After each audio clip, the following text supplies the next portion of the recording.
Hello students, स्वागत है आप सभी का आपके अपने यूट्यूब चैनल प्रिंसवुड एजुकेशन में। आज की क्लास में हम पढ़ेंगे समन्वित परामर्श।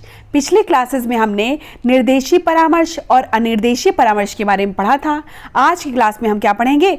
समन्वित परामर्श के बारे में। परामर्श के इस प्रकार को समन्वय परामर्श या संकलक परामर्श या समाहारक परामर्श भी कहते हैं।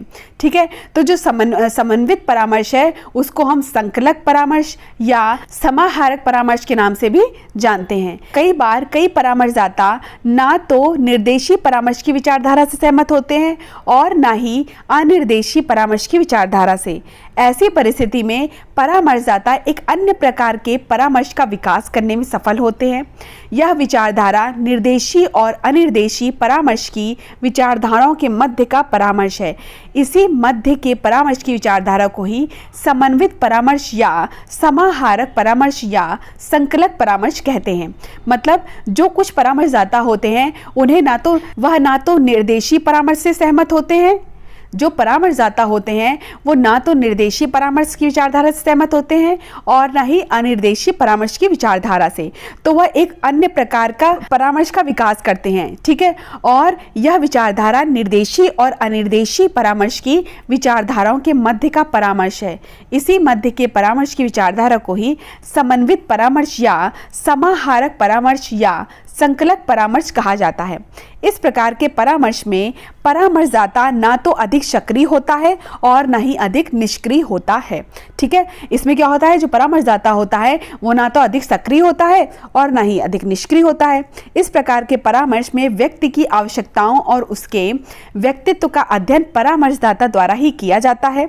इसके पश्चात परामर्शदाता उन प्रविधियों का चयन करता है जो व्यक्ति के लिए अधिक उपयोगी या सहायक रहेंगी। ठीक है, इस प्रकार के परामर्श में जो प्रविधियां प्रयोग की जाती हैं वे हैं पुनः विश्वास, सूचना प्रदान करना, केस हिस्ट्री, परीक्षण इत्यादि। तो इस जो परामर्श होता है, कौन सा परामर्श? संकलक परामर्श या इसको समन्वित परामर्श के नाम से भी जानते हैं। ठीक है, तो इसमें कुछ प्रविधियां प्रयोग की जाती हैं, जैसे सूचना प्रदान करना, केस हिस्ट्री, परीक्षण इत्यादि। ठीक है, इस प्रकार इस समन्वित परामर्श में दोनों परामर्शदाता और प्रार्थी सक्रिय और सहयोगात्मक होते हैं। दोनों बारी बारी से वार्तालाप करते हैं और संयुक्त रूप से समस्या का समाधान करते हैं। नेक्स्ट है समन्वित परामर्श के सोपान। समन्वित परामर्श के मुख्य सोपान निम्नलिखित है। पहला है प्रार्थी की आवश्यकताओं और व्यक्तित्व की विशेषताओं का अध्ययन। इस विचारधारा के अंतर्गत परामर्शदाता पहले प्रार्थी की आवश्यकताओं के बारे में छानबीन करता है।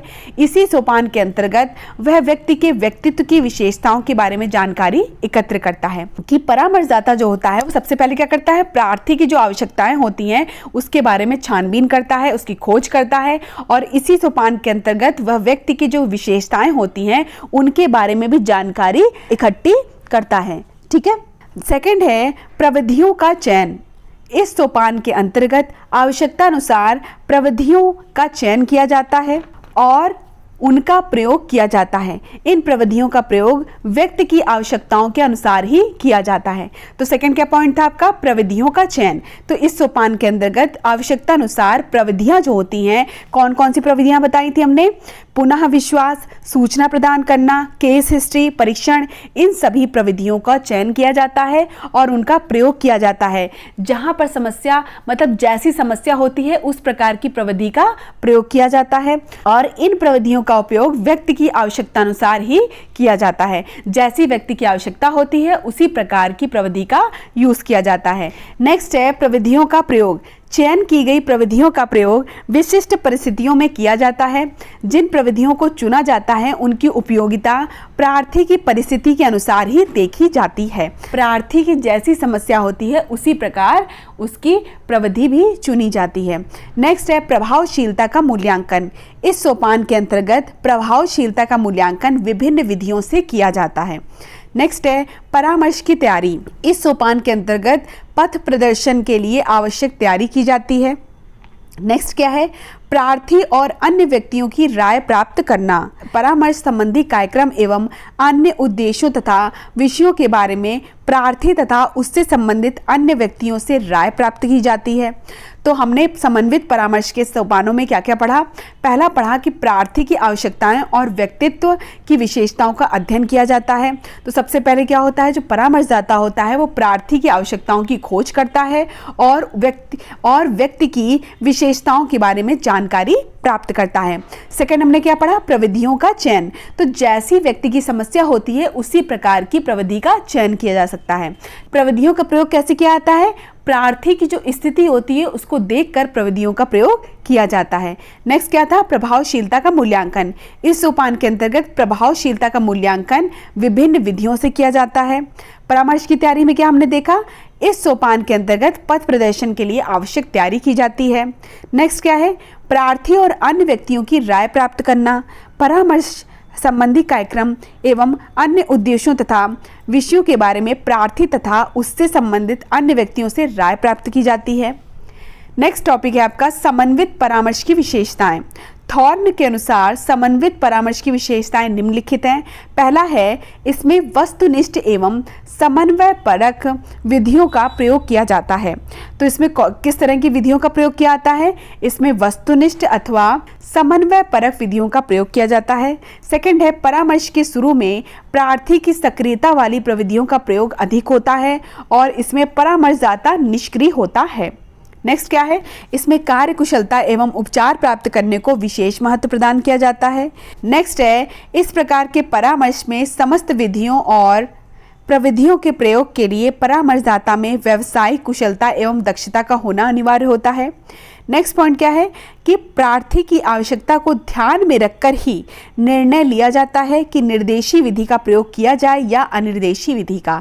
मतलब प्रार्थी की समस्या जैसी होगी उसके अनुसार ही उस विधि का प्रयोग किया जाएगा। ठीक है। नेक्स्ट है, प्रार्थी को अवसर उपलब्ध कराने पर बल दिया जाता है ताकि वह स्वयं समस्या का हल खोज सके।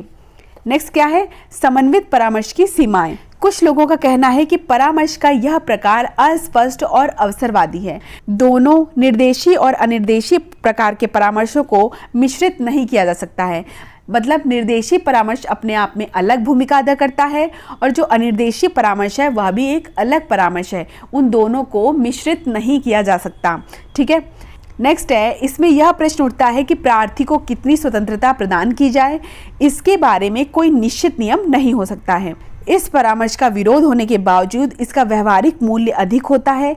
इस प्रकार हम देखते हैं कि परामर्श एक अधिगत प्रक्रिया है जिसमें परामर्शदाता और प्रार्थी दोनों ही कुछ ना कुछ सीखते हैं। मतलब इसमें परामर्शदाता भी कुछ सीखता है और प्रार्थी को भी बहुत कुछ सीखने को मिलता है। तो आज क्लास में हमने क्या क्या पढ़ा? आज क्लास में हमने समन्वित परामर्श के बारे में पढ़ा, समन्वित परामर्श के सोपानों के बारे में पढ़ा, उसकी विशेषताओं के बारे में पढ़ा और उसकी सीमाओं के बारे में पढ़ा। नेक्स्ट क्लास में हम नेक्स्ट टॉपिक कराएंगे। बीएड एंड सीटेट की सभी क्लासेस देखने के लिए डिस्क्रिप्शन में लिंक दिया गया है, वहां से जाकर आप देख सकते हैं।